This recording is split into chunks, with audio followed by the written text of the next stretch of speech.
Hey there, Joe DiSanto here. Thanks for joining me in another video.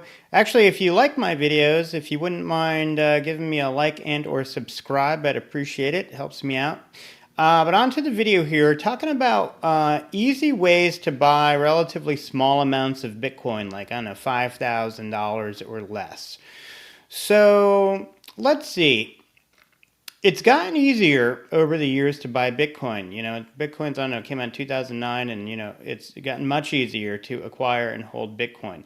The easiest way these days to buy into Bitcoin is through an ETF. You may have heard back earlier in the year, I think around April or May, ETFs finally started coming online that all they do is hold actual Bitcoin, and then you can essentially get your exposure to Bitcoin by owning the ETF. And I know, like, Kathy Wood's ARK Fund has a Bitcoin spot Bitcoin ETF. BlackRock has one, and now there's a whole bunch of other ones. I don't know if those, being their ETFs, there shouldn't be any minimum requirement because ETFs are traded on stock exchanges just like a stock.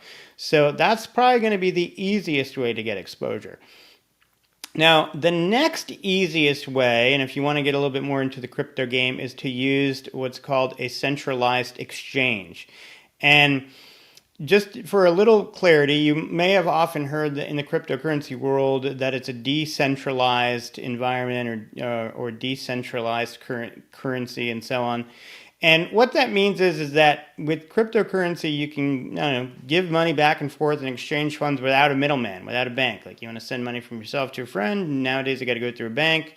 You could send your friend Bitcoin directly, with nobody in the middle.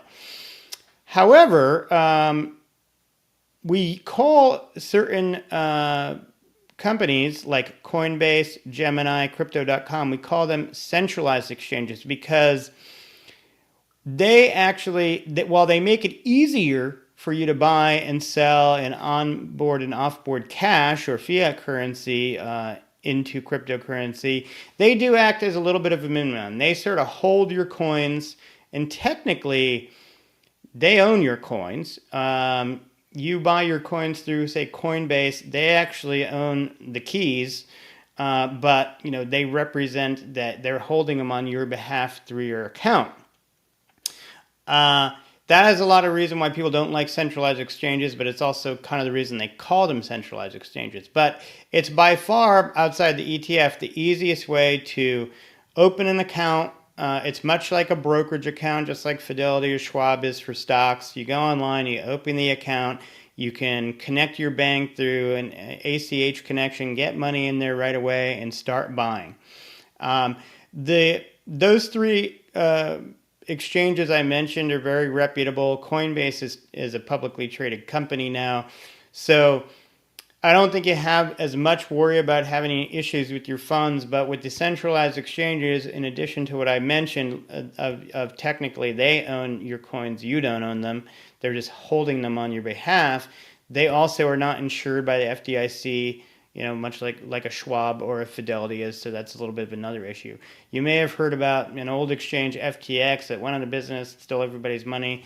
Well, it's because they own the coins, and then, of course, they used them inappropriately. But again, Coinbase, Gemini, and Crypto.com are exchanges I use. They're easy to use, and they're easy ways to hold Bitcoin. The next step, more complicated version is owning the Bitcoin in a decentralized wallet. This gets more complicated because you really have to start to understand how cryptocurrency works and what the blockchains and networks are and how decentralized wallets interact with those things. Truth be told, cryptocurrencies, a lot of the ones you hear about, Bitcoin, Ethereum, Solana, they are their own sort of individual networks of decentralized activity. One thing the centralized exchanges do that is really handy is they allow you to own coins on different networks and have it all viewable and sort of organized in one place. And also they nowadays will give you a 1099 at the end of the year and help you with the whole tax thing. When you get down to the decentralized wallets, not every wallet works on every exchange. One of the most common wallets is MetaMask, but MetaMask does not connect with the Bitcoin blockchain. So technically you can't own Bitcoin and hold it on MetaMask.